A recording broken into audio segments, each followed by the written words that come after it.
Bom, boa noite a todos. Primeiramente, gostaria de agradecer ao professor Fernando de Paula Ferreira por ter aceito o nosso convite, o convite do Instituto Universitário do Rio de Janeiro, para estar conosco aqui hoje, falando de um tema tão importante e mais atual impossível para a área do direito, né? Que a gente vai falar hoje sobre o tema da advocacia do futuro, o papel constitucional e as novas competências da advocacia. Doutor, gostaria que o senhor lhe passe a palavra para o senhor poder fazer a sua exposição no tempo necessário. E mais uma vez, muito obrigado. Eu que agradeço, para mim é uma satisfação estar com vocês, Simão. Eu começo com os cumprimentos, eu faço pela iniciativa da ação do Instituto Universitário do Rio de Janeiro. Eu tenho acompanhado os seminários que vocês têm feito, realizado, né? E posso dizer que a excelência acadêmica esteve presente. Renomados juristas que eu sempre admirei estiveram presentes. Eu cito Geraldo Prado, Lênio Streck, Cláudio Carneiro, ministro Douglas Alencar, ministro Aires Brito, doutora Nara Brito, professor doutor Manuel Valente. São pessoas que me engrandecem o Instituto, engrandecem todas as pessoas que assistiram a esses seminários. Então, ombreá-los é, para mim, motivo de honra, de muito orgulho, que agradeço imensamente o Instituto e o faço nas pessoas da doutora amiga Carla Novazel e do doutor Simão Asnar. O tema que me toca hoje é o papel constitucional e as novas competências da advocacia dentro daquilo que nós resolvemos chamar de advocacia do futuro. Esse tema ele foi objeto de um discurso, de uma palestra, né, que eu fiz ainda no final do ano passado. Ele vem sendo desenvolvido, mas no final do ano passado eu me propus a estudar esse tema um pouco e a gente acabou fazendo uma exposição desse tema que virou um artigo de um livro coletivo, que também me orgulho bastante, que teve o apoio do Instituto Universitário do Rio de Janeiro, em que eu e o colega Carlos Eduardo Figueiredo, juiz de direito no Rio de Janeiro, e o advogado Luiz Carlos Ávila Júnior, fomos organizadores, e contou com a coordenação do professor Pedro Trovão do Rosário, Luciane Dalry, Denise Hammerschmidt e uma série de articulistas que trouxeram e engrandeceram esse livro, essa obra, e principalmente esse seminário no passado. Mas o tema nunca teve, talvez, tão atual. O que a gente está falando não é futurologia, né? Eu não tenho aqui a pretensão de ter uma bolinha mágica e ficar prevendo como que vai ser a advocacia do amanhã. Na verdade, eu uso o termo não numa acepção jurídica, gramatical, propriamente dita, é mais uma provocação que a gente utiliza para dizer que o futuro chegou antes da hora e que, portanto, a advocacia do futuro a que me refiro é a advocacia do hoje. E o que a gente quer saber é qual o papel constitucional desta advocacia, quais são essas novas competências da advocacia, quer dizer, aquelas atribuições que nos eram exigidas aos nossos avós, será que ainda são pertinentes na atualidade?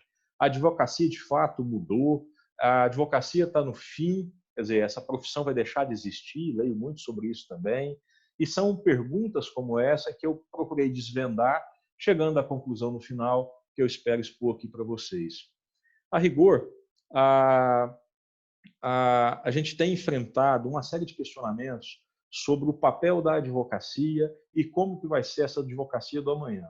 Eu tenho tentado explicar e conversado com alguns colegas que antes da gente falar se a advocacia mudou, ou se a advocacia do futuro será diferente, ou se a gente está à beira do colapso da advocacia, a gente tem que entender o que é o ato de advogar. Quer dizer, o que era advogar? Advogar é interceder por outro. Advogar é pleitear em nome de outro. O que a gente consegue perceber é que, com o passar dos anos, ou com o passar dos tempos, os instrumentos pelos quais nós usamos para exercício da advocacia, de fato, vêm alterando. Quer dizer, se num dado momento a advocacia ela era feita de forma oral, em praças públicas, com grandes oradores, é claro que ela vai se aperfeiçoando junto com a civilização, junto com o Estado social, oportunidade em que a gente percebe a advocacia ainda analógica, mas utilizando-se de máquinas de escrever, de um poder judiciário mais instrumentalizado, mas a essência, o cerne da advocacia continuou exatamente o mesmo, que é o ato de interceder por outrem. Quer dizer, você utilizar a técnica jurídica, os conhecimentos jurídicos, para assessorar juridicamente um terceiro. E isso é exatamente aquilo que os nossos avós faziam.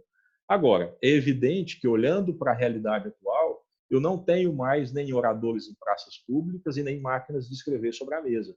Eu tenho smartphones, eu tenho tablets, eu tenho computadores e eu tenho todo um processo, a judicialização do processo judicial, a virtualização do processo judicial, como uma forma da gente advogar. Se eu entender que isso é o significado de uma nova advocacia, a afirmativa para essas questões pode até ser parcialmente sim, a advocacia mudou. Agora, não há que se confundir, e é isso que eu defendo, esses instrumentos que a gente utiliza para advogar como o ato de advogar em si. Quer dizer, os instrumentos alteraram, mas a advocacia continua exatamente a mesma. Até porque o complexo ordenamento jurídico brasileiro, né, de todo o mundo, mas no Brasil especificamente, composto aí de normas jurídicas, princípios, jurisprudências, uma série de decisões judiciais conflituosas. A gente ainda tem que conviver com as chamadas anomias e antinomias, quer dizer, a ausência de normas para regulamentar algumas situações, ou mesmo o conflito de normas regulamentando a mesma situação. É claro que, ante tudo isso, o advogado, enquanto um dos intérpretes da lei, ele se torna extremamente importante para a sociedade.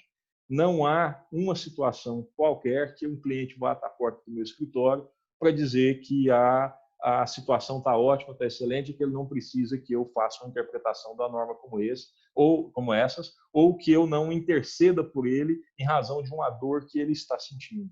Quer dizer, é evidente que o advogado, o ato de interceder, ele continua exatamente igual ao que era antigamente. Então, quando eu vejo propagandear o fim da advocacia ou o fato que a advocacia mudou, eu sempre olho isso com um certo ceticismo, porque tem uns que parece que tentam vender a advocacia como uma espécie de sertanejo universitário, uma brincadeira que eu faço, né? Quer dizer, aquele ritmo musical que de tão desvirtuado já deixou de ser aquele ritmo original. Não, a advocacia é o mesmo.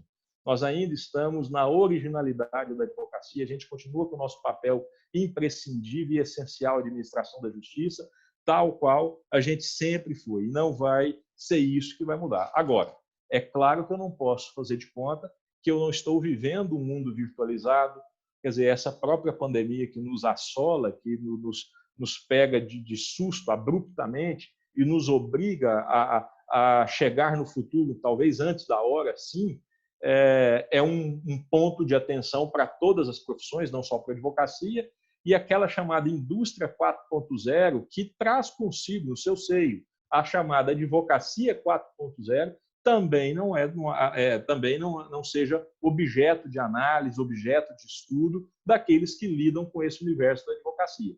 Agora, quando a gente fala de papel constitucional, esse posso lhes garantir que não mudou absolutamente nada. Aliás, os tempos modernos, os tempos contemporâneos, apenas colocaram para a gente ainda mais essencialidade na função do advogado.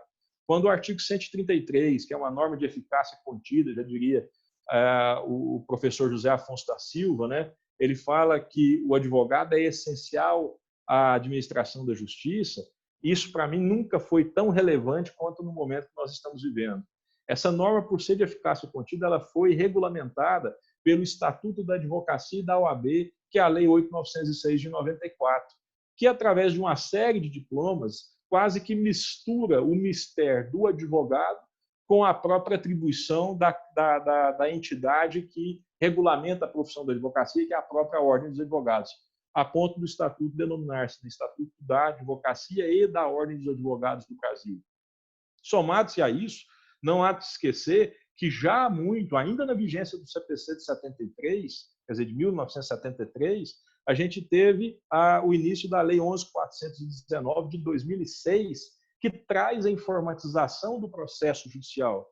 Quer dizer, são formas, são instrumentos que foram colocados para facilitar a vida do jurisdicionado, que acompanham a sociedade moderna, que o advogado e quaisquer outras profissões são levados a interpretar à luz dessas novas ferramentas, mas, repito, a advocacia continua exatamente a mesma e o artigo 2º, parágrafo 1º do Estatuto, ele é claro ao dizer que o advogado presta um serviço público e uma função social no seu exercício.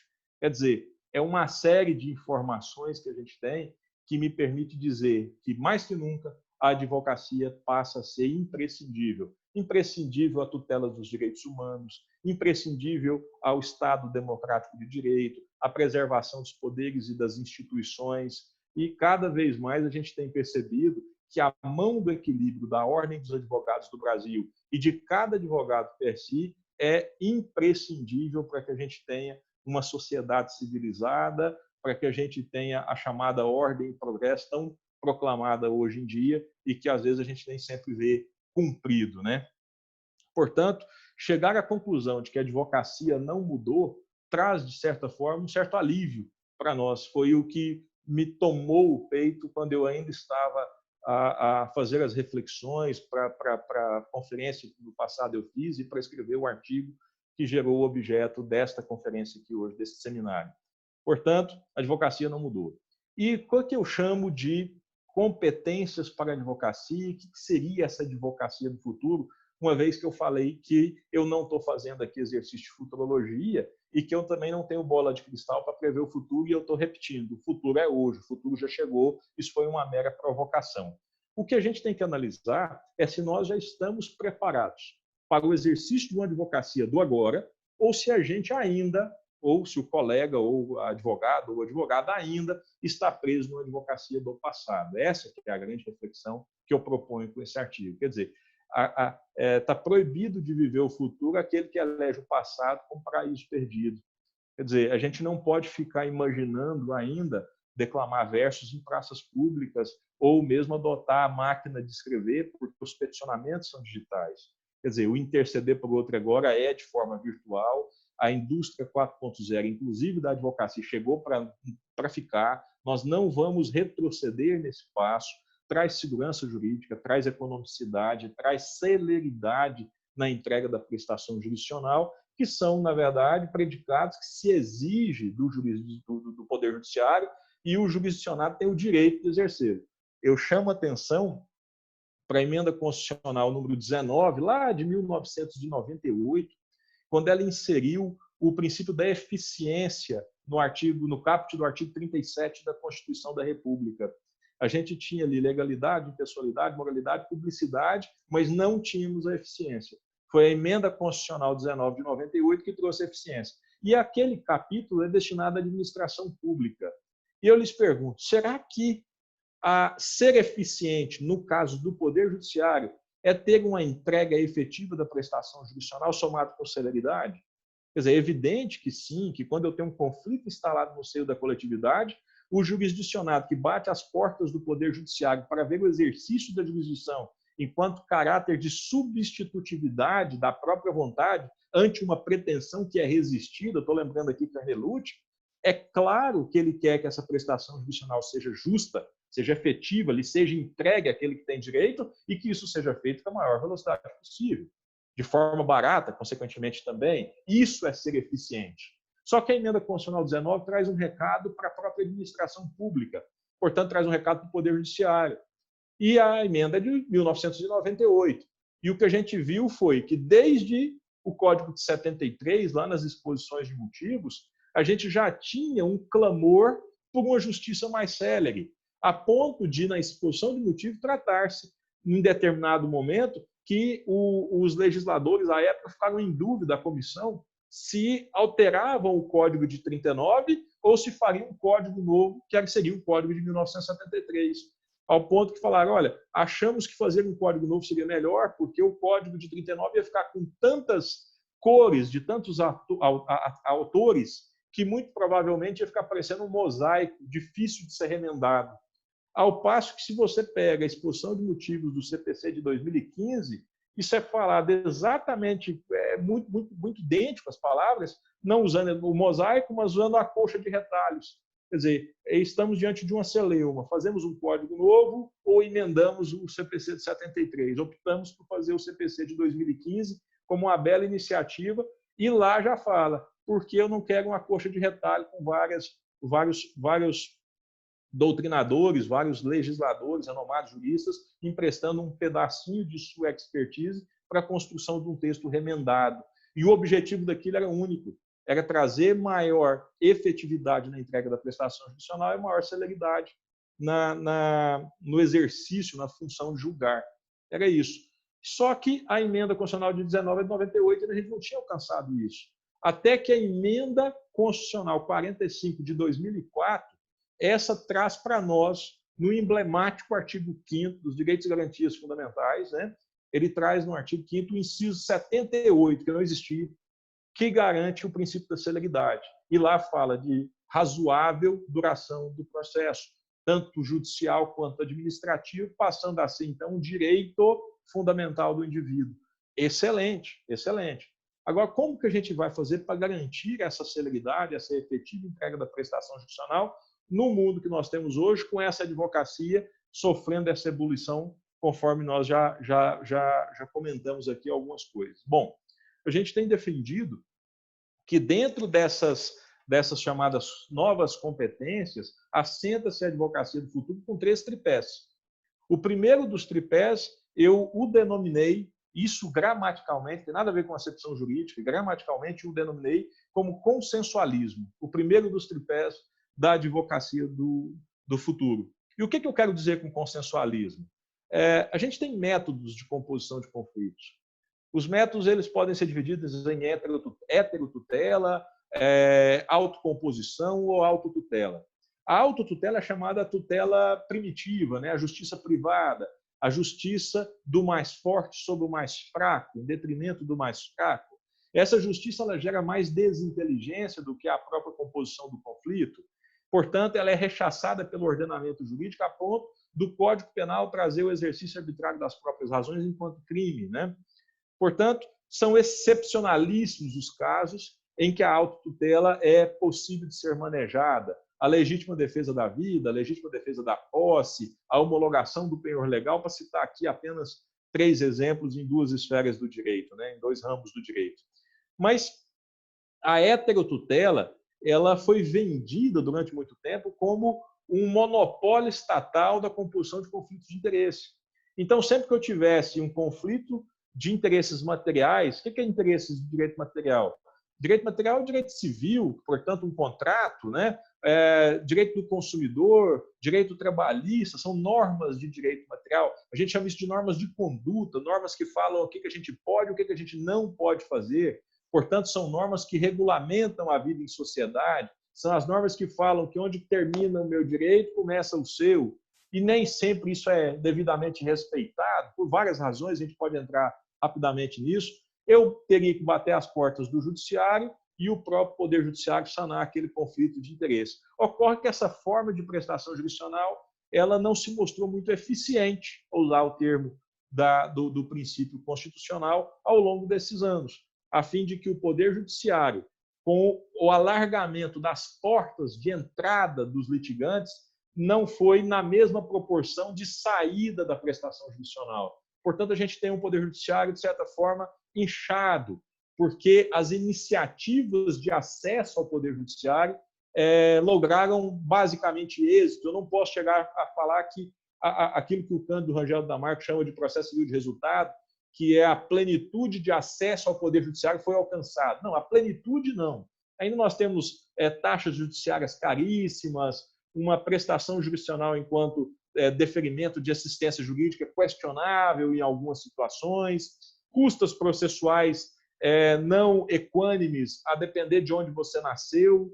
Então, as custas processuais para quem nasce em Goiânia, Goiás, que é uma capital, é muito diferente da quem nasce em Brasília, sendo as 2 cidades com menos de 200 quilômetros de distância uma da outra, o que gera, num país de dimensão constitucional, não posso afirmar aquilo que é a plenitude do acesso à justiça. Mas é claro que nós alargamos sobremaneira o acesso ao Poder Judiciário, mas a prestação jurisdicional a gente ainda não conseguiu alcançá-la de forma tão exitosa quanto o acesso ao Poder Judiciário. E, em algum momento, a gente confundiu também a figura de Poder Judiciário com Justiça, a ponto da gente entender, e muitas doutrinas falam, que o inciso 35 do artigo 5º chama-se princípio do acesso à justiça, ou da inafastabilidade do Poder Judiciário.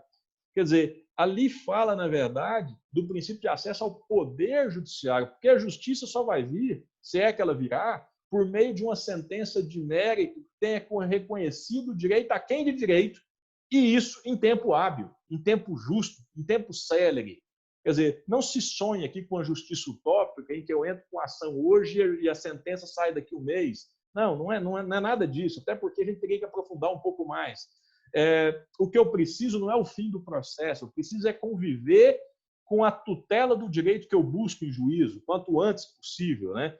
Que eu passe a gozar do direito que me pertence, independente do processo prosseguir por mais algum tempo, porque é isso que o jurisdicionado, é isso que o cidadão procura quando ele bate às portas de um escritório de advocacia a fim de contratar um advogado para ver resguardado o seu direito. Por isso que advogar é pleitear em nome de outrem, né? Portanto, essa figura da heterotutela não se mostra tão eficiente quanto não se mostrou tão eficiente quanto poderia. Se a autotutela é vedada, se a heterotutela não está eficiente, eu preciso buscar outros métodos, que em dado momento da doutrina a gente começou a chamar isso de meios alternativos de composição de conflitos. Eu prefiro chamar de meios modernos de composição de conflitos. E aí a gente traz para o bojo da discussão a mediação, a conciliação e a arbitragem. Hoje, devidamente estimulados pelo artigo 3º, parágrafos do Código de Processo Civil de 2015. E a gente tem que entender, se nós éramos, em 2018 para 2019, 210 milhões de habitantes, saibam vocês que, segundo o CNJ, tínhamos um pouco mais de 18 mil juízes, ministros e desembargadores no Brasil. Mas éramos 1.100.000 advogados. Reparem, juízes, desembargadores e ministros têm a mesma formação acadêmica dos 1.100.000 advogados. Então, o que nos impede de fazer justiça por meio da mediação, conciliação e arbitragem, sem necessariamente valermos da heterotutela? Quer dizer, o Poder Judiciário está ali em caráter de substitutividade quando os outros meios se esgotarem. Quer dizer, tentei todas as vias e não consegui composição, aí eu me socorro ao Poder Judiciário. E nós, advogados, temos um papel, um munus público para sustentar, e essa tal justiça ela pode acontecer dentro da sala de escritório de advocacia, no banco de uma praça ou numa praça de alimentação de um shopping center, bastando que boas técnicas sejam empregadas e que advogados imbuídos do mistério de patrocinar o interesse do cliente, não necessariamente ajuizar causas, ajuizar ações, abarrotar ainda mais o Poder Judiciário, cheguem a um consenso por meio de uma transação, que é um contrato civil, em que ambas as partes abrem mão de alguma coisa e chegam num denominador comum. É a velha máxima, mais vale um bom acordo, um mau acordo do que uma boa demanda, não é verdade? Então, entendemos que isso, mais do que meios modernos de composição de conflitos, trata-se de um verdadeiro nicho de mercado para a nova advocacia, para quem se interessar por isso. Portanto, é uma deixa que eu deixo. O segundo tripé da advocacia do futuro, que eu denomino, é a gestão, olhada sob dois ângulos. O primeiro, as lentes para dentro, para o próprio escritório de advocacia, que eu não estou dizendo que a atividade advocatícia ela é empresarial. Nós sabemos que ela não é registrada na JUSEG, é uma sociedade simples registrada na própria Ordem dos Advogados do Brasil. Mas ninguém nega que nós temos fornecedores, clientes, empregados, custos fixos, custos variáveis, e que se você não entender minimamente de gestão, muito provavelmente você não terá longevidade no seu escritório. É isso que a gente defende. E mais do que isso, quando eu começo a entender do mundo da administração de empresas, da contabilidade, da economia, que são expertises essenciais a fim de que eu possa tocar meu próprio negócio, eu passo a compreender muito mais do negócio do meu cliente. Eu passo a conversar com o meu cliente de forma muito mais assertiva, porque eu vou passar a entender quais são as dores que ele sente no exercício da atividade empresarial que ele exerce, quando essa é a minha advocacia. Então, eu trouxe dentro do texto, algumas terminologias, e eu costumo dizer, se essas terminologias não fazem parte do mundo da sua advocacia, certamente você já está fora do mundo e sequer se deu conta disso. Eu trago lá faturamento, expressões e palavras como faturamento, lucro, machine learning, big data, e-commerce, análise SWOT, modelo Canvas, ciclo PDCA, stakeholder, shareholder, benchmark, downsizing, quer dizer, índice de liquidez. Essas expressões todas, elas são usuais no mundo empresarial. E por que não serem usuais no mundo da advocacia, sendo que o seu escritório, enquanto estabelecimento, muito com isso se assemelha? Quer dizer, entender do mundo da gestão vai te trazer longevidade para o próprio negócio, mas mais do que isso, vai te colocar em par de igualdade para conversar com o seu cliente. E cada vez mais, repito, os nossos clientes serão PJs. Explico. Nós tínhamos a Lei 6.019 de 1974, que ela foi alterada recentemente pela 13.429 de 2017, que foi uma das leis da chamada reforma trabalhista, que nós experimentamos aí há cerca de 2, 3 anos. Essa 13.419, ela trouxe a flexibilização da terceirização, que era vedado por aquela súmula 331 do TST, e as empresas passaram a terceirizar, inclusive, as atividades meio, com alguma discussão jurisprudencial ainda, o que chama ainda mais atenção para a figura do advogado, a necessidade, a imprescindibilidade do advogado, mas que exige uma interpretação aí por trás, permitindo isso. Então, cada vez mais, eu vou ter conflitos não entre pessoa jurídica com pessoa física, eu vou ter conflito entre duas PJs, duas empresas, pois uma passa a ser empresa tomadora de serviço e a outra empresa prestadora de serviço. E quando eu entendo a realidade dessas empresas, de regime tributário, de regime simplificado de tributação, é claro que eu consigo compreender e entender melhor o mundo desses possíveis clientes meus, não é verdade? Portanto, eu defendo que a gestão é um diferencial competitivo para o advogado no mundo de hoje. E eu termino o terceiro tripé da advocacia do futuro, que eu defendo, é a chamada inteligência artificial. Falei já no início da figura da indústria 4.0, falei que a advocacia não vai ficar fora, portanto, já há quem diga da advocacia 4.0, pois eu vou dizer, isso é uma realidade, isso não volta mais. Eventos jurídicos antes dessa pandemia que nos assola, elas lotavam multidões de colegas buscando soluções jurídicas para todos os gostos e para todos os bolsos, diga-se de passagem. Nós não estamos falando de algo para amanhã, são soluções que já estão na prateleira, que já podem ser adquiridas e colocadas em prática imediatamente.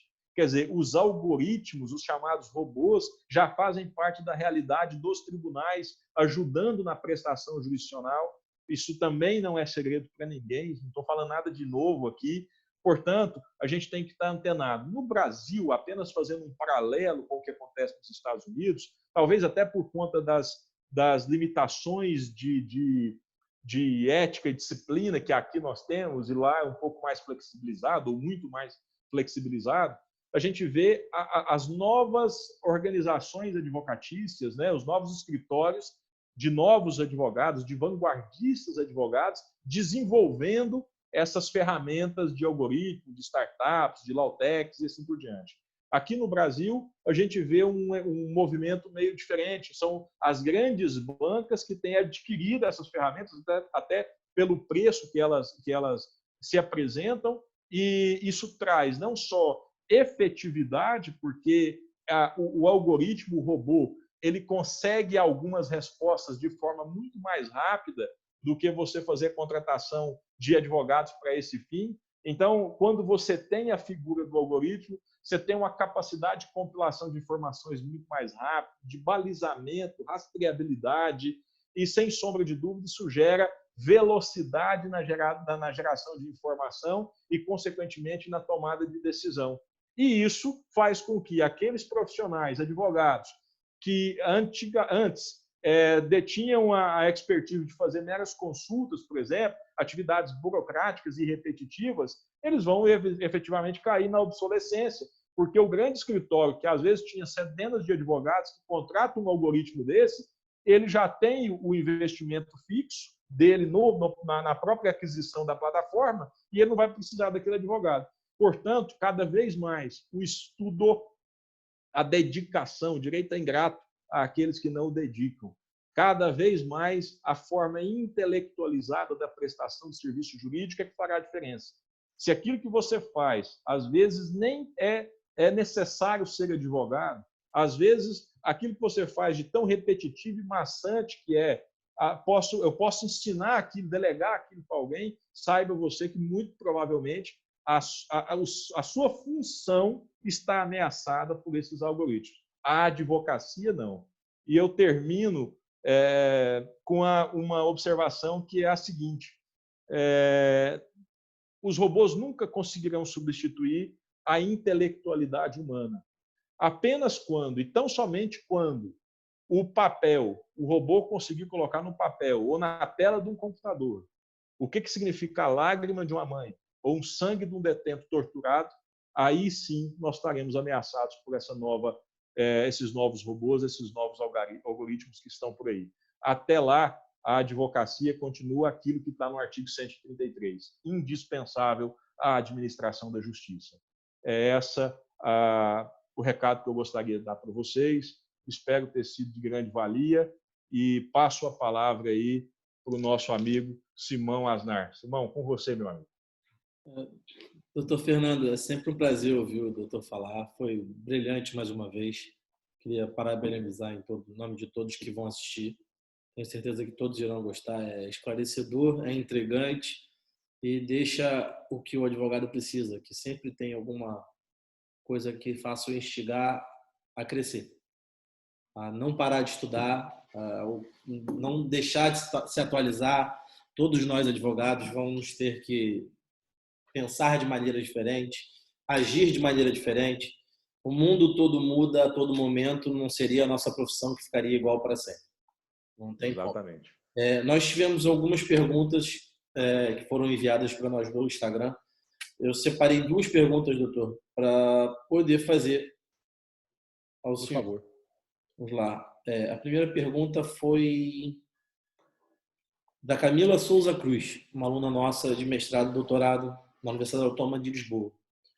Com o cenário que estamos enfrentando, totalmente atípico, estamos precisando nos reinventar como categoria profissional, com um trabalho virtual maior que o presencial. Como o professor entende que a advocacia ficará após pandemia? Excelente pergunta. Camila Souza Cruz, fiz questão de anotar. Excelente mesmo. Esse momento de isolamento, essas medidas de contenção, de mitigação da disseminação da Covid-19, ela trouxe para nós algumas reflexões, autorreflexões, né? Para mim trouxe várias, mas o que eu cheguei à conclusão, eu disse já no curso da conferência há pouco ministrado. Eu disse que me parece que o futuro chegou antes da hora, né? A gente nem sempre estava tão preparado. E agora a gente está sendo obrigado a tomar algumas medidas de austeridade, medidas de gestão de tempo, principalmente, que antes nos pareciam desnecessárias ou passavam até desapercebidas. E isso faz com que a gente repense a forma de atuar. Eu tenho algumas reflexões que eu estive fazendo sobre isso, mas eu posso dizer o seguinte: a vida ela ficou digital, né? A vida ficou digital, as compras ficaram digitais. Quer dizer, a aquisição do almoço, a aquisição do material escolar dos nossos filhos ficou digital, né? O peticionamento ficou digital, o atendimento ao cliente ficou digital, a conversa, a sustentação oral, a audiência hoje ela é digital, né? Ela é virtual, e a conferência. Um evento da magnitude desse que o Instituto Universitário do Rio de Janeiro vem propiciando, com os nomes que no início eu fiz questão de ressaltar, porque são referências para a minha própria advocacia, também está sendo virtual. Então, o que a gente tem que entender é que alguns paradigmas vão deixar de existir. A gente teve um momento em que, por exemplo, as coworks, né, os escritórios compartilhados, passaram a ser um modismo, né? A gente não preciso mais ter o meu escritório, a própria ordem tem propiciado alguns espaços, então aquele que está em início de carreira não precisa mais fazer aquisição de salas e todo aquele aparelhamento, que são estruturas burocráticas que geram despesa fixa, né? Eu disse para pouco sobre gestão, quer dizer, tudo que gera despesa fixa, você vai ter que ter receita fixa para fazer pagamento. Então, isso também é objeto de uma atenção nossa. O que eu tenho percebido? O homework, né? o home office passou a ser uma realidade, eu acho que ele não volta. O mundo que fechamos as portas por volta de março e muito provavelmente as portas já abriram e a gente nem se deu conta disso. Por quê? Porque está todo mundo esperando o momento em que isso vai acabar. Isso vai ser só, talvez, a figura da Covid-19, porque as relações sociais que foram começadas por impulsionadas por essa figura de isolamento, provavelmente não voltam mais. E o que eu tenho em mente? O advogado, o escritório fecha a porta quando ele não tem cliente. Então, o que você tem que fazer? Entender qual é a dor do seu cliente no momento desse. Compreender e ajudá-lo no momento como esse. Aquilo que já acontecia antes vai ter que acontecer com muito mais ênfase agora. E eu tenho dito para alguns alunos meus que a relevância, qual é a relevância do serviço que você presta ao seu cliente? Se aquilo que você presta for relevante, você pode ter certeza que quando seu cliente pegar a série de contas a pagar, o seu ele vai separar e falar assim, esse aqui eu não posso ficar sem. Agora, se aquilo que você presta não é relevante, se você não está agregando valor ao seu cliente, antes, mas agora mais do que nunca, porque a receita de todo mundo caiu, todo mundo empobreceu um pouco. Portanto, despesas que forem consideradas como dispensáveis, certamente o serão. Portanto, agora é a hora da gente saber se reinventar, entender a dor do cliente, tornar-nos relevantes acima de tudo, agregar valor ao cliente e colocar-se sempre à disposição, para que na hora que precisar dispensar alguma conta, que não seja a nossa. Tivemos mais uma pergunta, doutor, que foi do também advogado Paulo André de Azevedo Barbosa, também nosso aluno no mestrado, no doutorado, que lhe perguntou como o doutor vê a participação da advocacia no reequilíbrio das muitas relações contratuais que ficaram prejudicadas. Como serão as relações jurídicas e o papel do advogado nessas relações? Qual a relevância da atuação da advocacia na redução de litígios judiciais? Boa, excelente pergunta também. Eu também tenho me debruçado muito sobre isso, consequentemente. Acho que as dúvidas nossas, elas são praticamente as mesmas, né? O que nos separa, talvez, é um momento de reflexão, ou talvez a bagagem, a experiência de vida, as oportunidades que nós tivemos. Quando você fala de litigiosidade, né, qual é o papel do advogado na litigiosidade, eu acabei de falar de advocacia do futuro e disse que o primeiro tripé da advocacia do futuro, que são 3, né, que eu defendo, o primeiro é o consensualismo. Até recordando, consensualismo, gestão, inteligência artificial. E o que eu chamei de consensualismo? Né?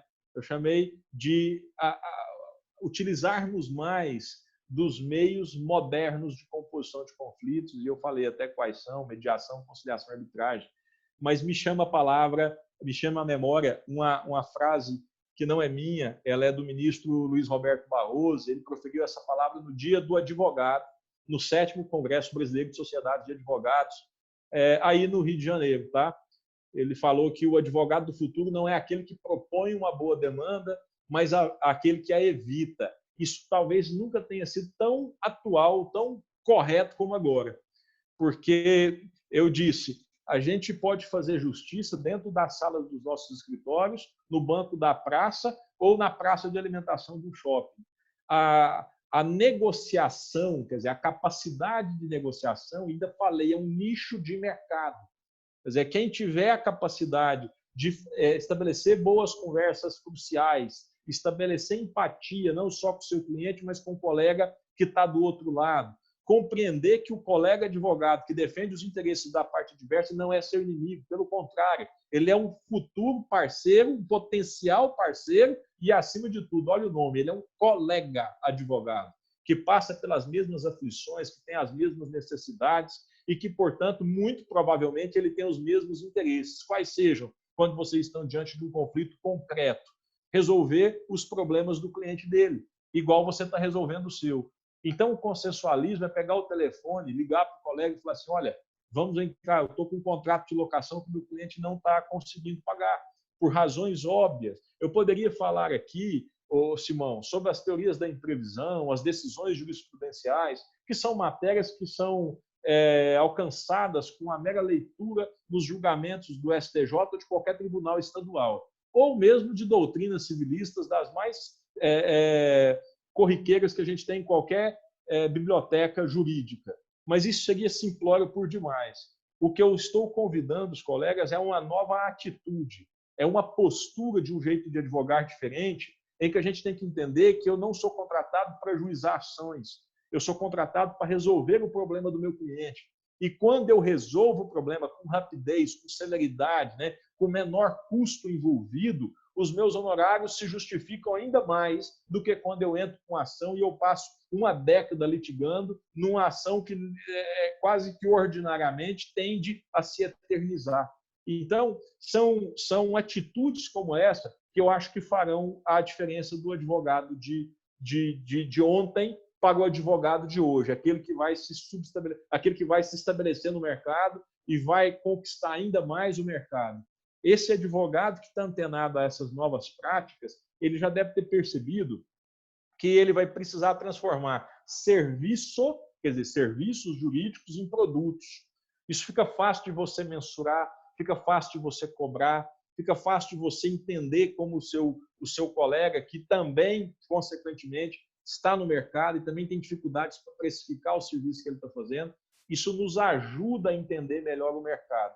Portanto, é uma série de ferramentas, de dicas que eu espero ter conseguido responder às indagações de forma exitosa, viu, Simão? Mas é uma postura, é uma atitude que eu defendo como diferente para o advogado. Então, Fernando, eu acho que todos que irão assistir, como os colegas que fizeram as perguntas, tivemos várias outras perguntas, mas na demanda do tempo nós não podemos fazer, e a maioria giravam em torno do tema bem semelhante às duas perguntas que foram feitas ao doutor agora. Vão poder aproveitar todas as respostas que o doutor deu e a explanação do seminário inteiro, que toca em assuntos muito importantes e pertinentes para a nova advocacia. O senhor falou, a advocacia do futuro chegou antes da hora, chegou sem que a maioria tivesse preparada, é óbvio, e acredito que muitas coisas serão diferentes daqui. Temos certeza que não será igual, né? Que muitas coisas serão diferentes e vamos ter que nos atualizar de qualquer maneira. Queria parabenizar o doutor, foi magnífico a sua exposição. Acho que todos que vão assistir vão usufruir de um belo seminário. Obrigado. Bem didático, bem explicativo e muito, muito importante de acordo com o que nós vemos vivendo hoje. Que o doutor esteja bem de saúde, toda a sua família esteja bem de saúde e quem nos estiver assistindo também estejam bem de saúde e que logo possamos estar juntos em seminários presenciais, em seminários online, à distância, que seja, mas que possamos estar divulgando e propagando educação, que é o intuito. Excelente, Simão. De minha parte, eu agradeço imensamente a oportunidade que me foi dada pelo Instituto Universitário do Rio de Janeiro. Repito, para mim é uma honra ombrear colegas tão renomados, de quilates respeitáveis mundialmente, e para mim é um motivo de orgulho, de honra. Estarei sempre às ordens para poder contribuir com todos nós, advogados e advogadas desse país nosso. Muito obrigado, viu? O orgulho é do Instituto, doutor. Muito obrigado. Boa noite a todos. E se dá por encerrado esse seminário. Boa noite. Boa noite.